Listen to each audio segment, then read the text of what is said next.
Today is the day we do the roll cage. So, coffee in hand in my favourite cup and concentrating on how I'm going to do this cage. And to be honest with you, I've got no clue at the minute. Now, I've done a fully caged rat rod, which the video is somewhere here. That was pretty cool. Had fun doing that, and I've done multiple roll cages in the past. But the issue is always how I'm going to do the main hoop, and I don't know at this stage because I kind of want it good spec for being on the road, but also I need it away from my head because I don't want to wear a crash helmet on the road, which may also mean that I need to then make adaptations for harnesses to keep me sat in position, which is something I didn't really want to do. But obviously the last thing you want to do is hit your head in a small shunt and give yourself brain damage or die. Like, it sounds mental, but a small accident with a roll cage could do that, which is why you shouldn't really drive with a roll cage without a helmet on. So the next best thing is obviously harnesses. First things first, a bit of scrapping the bender, and we're going to do a cheater bend. Now, my back is not the best, so I'm going to chuck on a back support simply because my back's hurting just looking at trying to bend this 2-inch steel. So yeah, ready to go.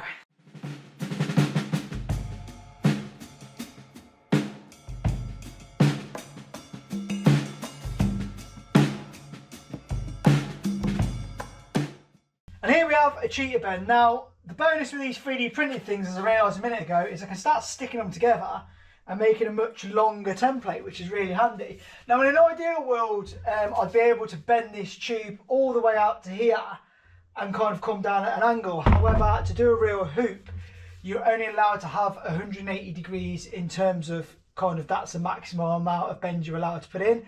So it's got to be a 90 and a 90. Because obviously we've got flat sides of the vehicle. If it kind of curved down like a modern car like that, then obviously I could put a shorter bend in here, another bend in to make it straight and straight down. I can't do that. So the only thing I can do is make the cage as wide as possible in terms of where the bottom mounts are, which have already been made, and go straight up, straight into a 90 and a 90 the other side. I've kind of got to get that as high as I can to the roof line, but also bearing in mind and I want to put some kind of finishing piece in the roof. So I kind of want to have some sort of headliner. But yeah, that's the plan. It's just going to be 2 90s. I've worked out the midpoint roughly of the window by measuring the inner side of that. I worked out the midpoint is there. And then I've worked out from the cheater bend, which is why I've made it, where the start of the bend is, which is there. And that will then get me pretty much right up against this wheel arch. And yeah, straight down onto the support bit. So I can work out that there to the midpoint, which was 40 centimetres, and then obviously 40 centimetres the other way. Obviously the body should be right. I hope it is anyway. So that's 80 overall. So I'm going to mark up 80 in the centre of my tube and then just bend 2 90s. That's the plan. It's probably not going to work. I'm probably going to waste a load of tube. It's not my first rodeo, so I know realistically I'm probably going to waste everything and bend it all wrong, but we shall see. So let's get back to the bender.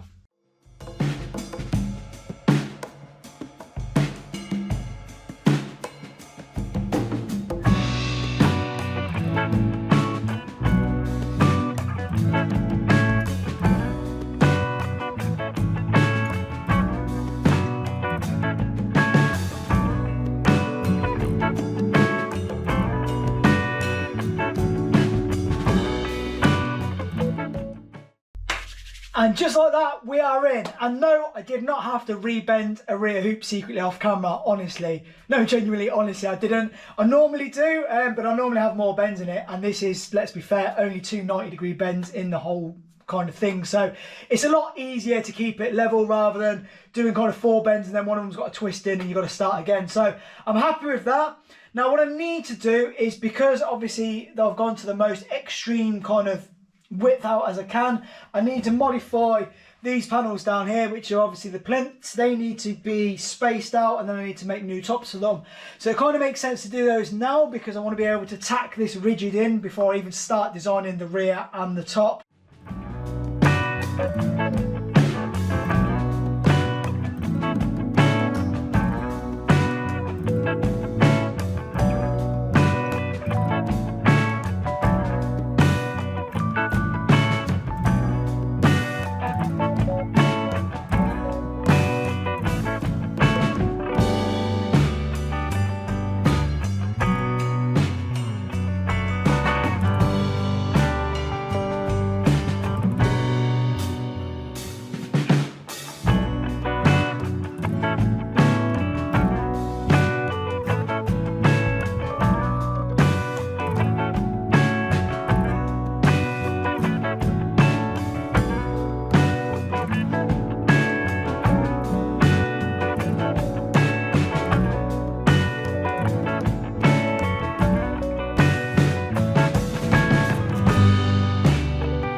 got the fat slugs and they're nicely welded, as you can see.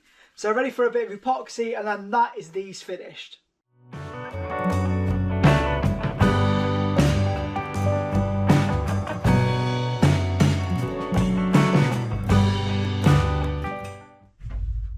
So they're bolted in. The rear hoop is dropped in and I've tacked it very slightly with some TIG tacks, and now it's time to make the rear legs. And just like that, we've got a tube cut, and you didn't even see me do it, did you? But basically, I've done 2 of these. I've chucked a 50-degree angle chop on one end, a mitre cut, and then the other end is basically a 45-degree with a tube kind of cut. Now, I've already done one. It's in the back of the fiberglass car at the minute. Now, rather than following the curve of the back of the kind of boot or trunk, I wanted to do straight pipes, quite simply because it is a roll cage, so you need as much strength as possible. Putting bends and stuff in removes a little bit of strength. Straight lines are what you want, ideally. Cut this, weld this end on, and then I'll show you it in the car, and obviously then you get to see both because there's one already in there.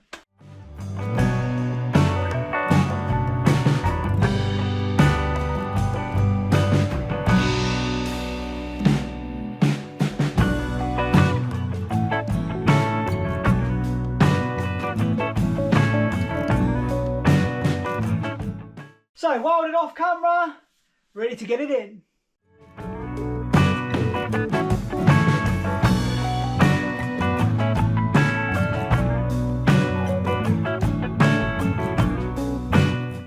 We're pretty much assembled on the rear half cage. Now, I'm going to put a bar in from this point here all the way across to the other side. Now, normally that would be a harness bar, and it may well end up being one in this, but obviously I'm not overly sure at the moment where kind of the harness needs to sit, because obviously that's determined by the seat position, and obviously I need to do the seat position off the pedals and blah blah blah. So it might not be the correct height for a harness bar. However, I do need something that runs across from there to there to be able to pick up off of for my trunk hinges or boot hinges, or whatever you want to call them. So the plan is to cut up some CDS, pop it in, and then I may end up making some gussets either from this tube further forwards to it, or maybe if I've got enough tube from this lower point up to it, which probably would work out a lot better if it was a harness bar.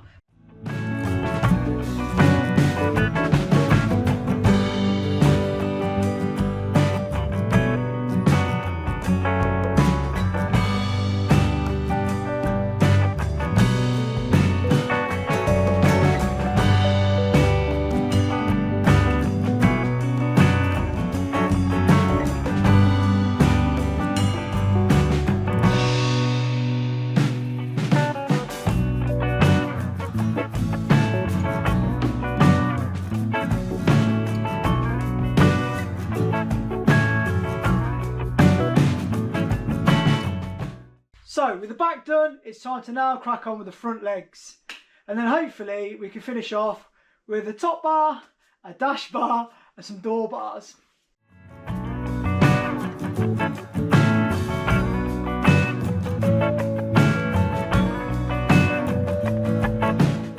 Well, the first bend went as wrong as it could possibly go. I thought the first angle was 70 degrees, it wasn't.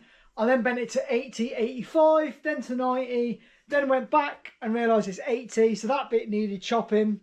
And the back bit where the funny angle was, I twisted that in completely the wrong orientation. So it's not all doom and gloom. Well, it is doom and gloom, I'm not going to lie. A lemp's 50 quid, so yeah, it's very expensive stencil and quick learning curve. So at least I have something now to kind of copy, which should mean that the next one should go in perfect. And then I should also be able to spin this round the other way and make a stencil for the other side.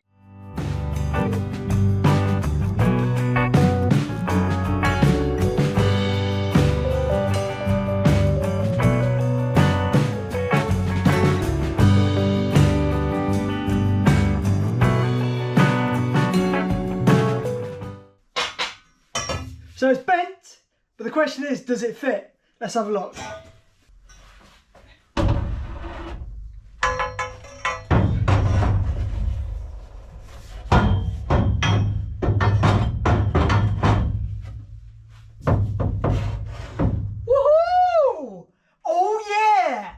The issue is to do the other side. Now I can't obviously copy this one because the angle goes the other way. The stencil has been chopped down I've clocked this end around and we're pretty much ready just to copy it. So hopefully it should go without a problem.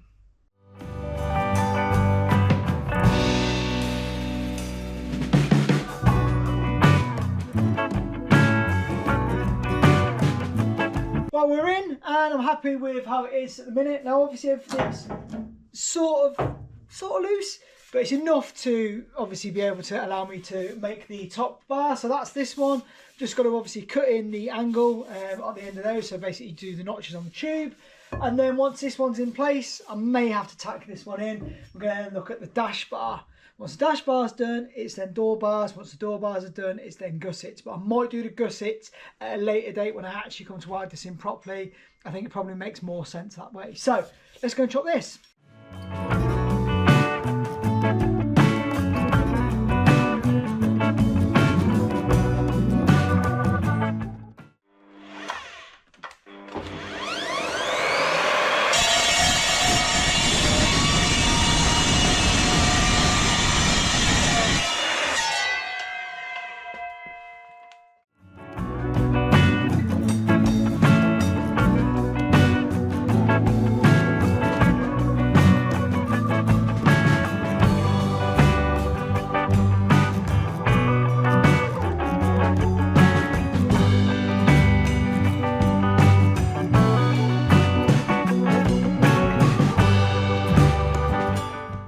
So we've got the two bars cut, we've got the lower dash bar and we've got the top roof bar or screen bar, whatever you want to call it. So those have been put to one side. Then off camera, I've made a start on the door bars just simply because the amount of recording I'll do, this will be a 2-hour video. So this is the top door bar. Now it's got a bit of a kink angle in it, a bit of a kinky angle. But that's basically to make as maximum clearance around the bench seat and the driver and passenger as possible. Also to get it as close to this door as possible because the car sort of balloons out both sides. So that's kind of how the top bar of that's going. We've then got a gusset, again made off camera, for this section here. Now the reason this is going here is because I'm going to run a double bar setup. And also I want maximum kind of clearance because there's a roof chop. I want to be able to get in and out. So obviously, instead of taking the door bar up high or taking this kind of X into where you would if you was doing kind of a more of a competition car or performance car, I'm doing it here so it's not going to get in the way for getting in and out. So this bar is going to go here. I'm now going to be making up the bottom bars, which is going to be simply coming off at a slightly different angle, more parallel to the bottom of the car angle, and we're going to run the tube in that way, and it's going to come out, kink in, back to the main hoop, and then we're going to put some sort of gusset system in. But basically I just want to make sure that this is rock solid if there was a side impact, because with the fiberglass a car would just plough straight through this. With this in there, hopefully there's a bit of protection.